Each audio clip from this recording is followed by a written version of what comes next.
மொத்தமாக 6220 கோடி ரூபாய் பயிர்க்கடன் தள்ளுபடியை இந்த அரசு வழங்குகிறது. நன்றி. நேரத்திற்கு முன்பாக பேசிய முன்னாள் முதல்வர், அவையின் மூத்தவர் அண்ணன் ஓபிஎஸ் அவர்கள் சட்டமன்றத்தின் கண்ணியம் குறித்து நமக்கெல்லாம் சொல்லிக் கொடுத்திருந்தார். உண்மையில் சம்மதம் இல்லைங்க,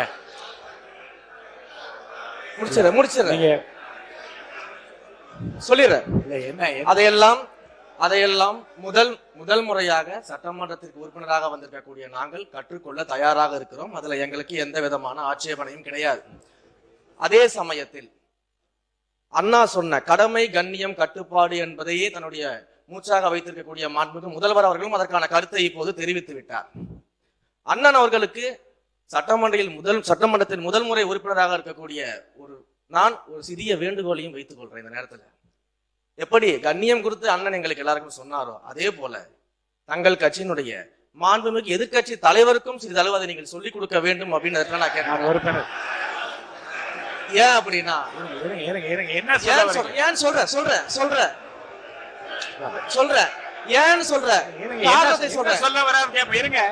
காரணத்தை சொல்ற 8 கோடி மக்களின் பிரதிநிதியாக இருக்கக்கூடிய மாண்புமிகு முதலமைச்சர் அவர்கள் அவைக்குள்ளே வரும் பொழுது அமர்ந்திருக்கக்கூடிய எதிர்கட்சி தலைவருக்கு அந்த கண்ணியத்தை சொல்லிக் கொடுத்து 8 கோடி மக்களின் முதலமைச்சருக்கு அந்த மரியாதையை தர வேண்டும் என்ற கண்ணியத்தை சொல்லி தர வேண்டும் என்பதை பேரவைத் தலைவர் வாயிலாக தெரிவித்துக் கொள்கிறேன்.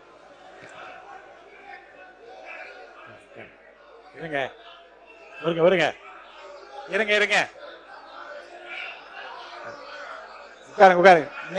இருங்க வாங்க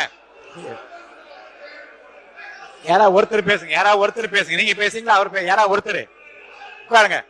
யாராவது ஒருத்தர் இல்ல எல்லாரும் நீங்க இவருங்க எல்லாரும் நீங்க பேசுறது வந்து வெளியில போய் பேசலாம். இங்க இருக்கவங்க யாராவது ஒருத்தர் பேசுங்க. யாராவது ஒருத்தர் இருங்க. ஒருத்தர் பேசுங்க. ஒருத்தர் உட்காருங்க. இருங்க. அவர் சொன்ன இருங்க. நீங்கள் அனைவரும் இருங்க. அவர் பேசுவதற்கு முன்பாகவே இருங்க பேசுறது.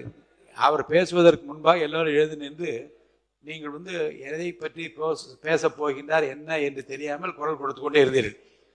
அவர் என்ன பேசினார் என்பதை உள்வாங்கி இருந்தால் அது குறித்து நீங்கள் தாராளமாக பதில் சொல்லலாம். அவர் சொன்னது நீங்கள் புரிஞ்சுக்கிட்டீங்களா? அவையின் கண்ணியத்தை பற்றி அவர் சொல்வதை நாங்கள் ஏற்றுக்கொள்கிறோம். அதன்படி நடக்கவும் தயாராக இருக்கிறோம். இருங்க சார், இருங்க. அவர் சொன்ன கருத்தை புரிஞ்சுக்கோங்க. மாண்புமிகு முதலமைச்சர் வருகிற போது எல்லோரும் எழுந்து நின்று வணக்கம் தெரிவிக்கிறோம். எதிர்கட்சி தலைவர் உட்கார்ந்தே இருக்கிறாரே என்று அந்த கருத்தை அவர் சொல்றாரு. தப்பா ரைட்டா? சொல்லுங்க, அதுக்கு பதில் சொல்லுங்க. இருங்க, அதுக்கு நீங்க பதில் சொல்லுங்க. உங்களுக்கு பதில் சொல்ல அனுமதி அளிக்கிறேன். மாண்பு உறுப்பினர் நேரு அவர்கள். நீங்க சொல்லுங்க. அதுதான் அவர் கேட்டார். உட்காருங்க. அதுதாங்க அவர் கேட்கிறார். உட்காருங்க. மாண்பு உறுப்பினர் நேரு அவர்கள். மாண்புமிகு பேரவைத் தலைவர் அவர்களே, மாண்புமிகு பேரவைத் தலைவர் அவர்களே, மாண்புமிகு முதலமைச்சர் அவர்கள் மிக சிறப்பாக அதை கையாண்டார். நாங்கள் அதில் மகிழ்ச்சி. ஆனால் நம்முடைய எங்கள் திருச்சி மாவட்டத்தில் வெற்றி பெற்ற அமைச்சர் அவர்கள் அதை எதிர்கட்சி தலைவரை பற்றி சொல்றார். நாங்கள் கூட 5 ஆண்டு காலம் முதலமைச்சராக தளபதி அவர்கள் இருந்தார்கள். அப்படி தளபதி அவர்கள் நம்முடைய முன்னாள் முதலமைச்சர் அவர்கள் இருக்கிற போது, அவர் வருகிற போது எதிர்கட்சியில் இருக்கிற தலைவர் எழுந்ததில்லை. கொஞ்சம் எழுந்ததில்லை. எனவே அது ஒரு குற்றக்குறையாக அல்ல, அவர்களுடைய எண்ணம், அவர்களுடைய நடைமுறை. அதானே தவிர அதை சொல்லும் போது சொன்னது வரைக்கும் நாங்கள் அதில் ஒன்றும் இல்லை. ஆனால் எதிர்கட்சி தலைவர் கற்றுக் கொடுக்க வேண்டும் என்றெல்லாம் அவர் சொல்ல வேண்டிய அவசியம் இல்லை. அதான் விஷயம். அவை முன்னவர் மாண்பு பேரவைத் தலைவர் அவர்களை, ஏறத்தாழ மணி 12 ஆக போகிறது.